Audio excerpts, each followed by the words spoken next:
As we look ahead 24 hours from now, we could be seeing more widespread severe weather, just like we saw last Friday. You can see that we're at a 3 to 4 out of 5 across much of our viewing area, including that 4 out of 5, a little closer to some spots like Freeport and Dixon, if not into those areas, unlike what we saw as of last week. So stay on your toes, stay vigilant, be ready for possible severe weather, and adjust your plans accordingly, just like you did at the end of last week. That said, if we do see severe storms, tornadoes, destructive winds, hail all in play, just like last week.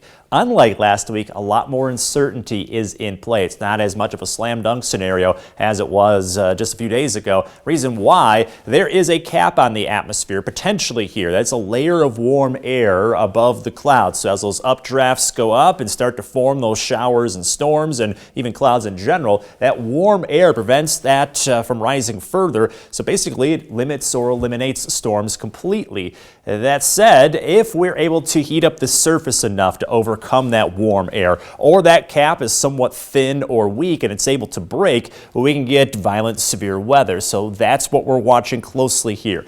Do we get that cap to break and we get the violent storms like we saw last week, or does that cap stay in place and as a result we don't see much, if anything? So that's something we're watching closely for here over the next 24 hours. Right now, just some general showers and a few quick little rumbles of thunder possible through this evening. You can see on Future Track that the rain stays somewhat spotty until about 8 o'clock. That's when it's a little more widespread, and then we'll continue to have those kind of showers through about midnight. As you can see, occasional thunderstorms, but nothing severe here through the end of the evening. Later overnight, these showers exit and we have a dry start to Tuesday. Then we have to watch for possibly a couple rounds of storms right around lunchtime. Will this be too early for things to come in play when it comes to severe weather? That's one thing we're tracking. That should exit by the early afternoon. It's this round here, roughly 6 o'clock, 24 hours from now. That's our main window for severe weather. And as you can see, Future Track has it rather intense coming out of Iowa, but that cap may be in place, so those storms do look a little weaker or not quite as robust as what we saw last week. So that's the war that we're going to see.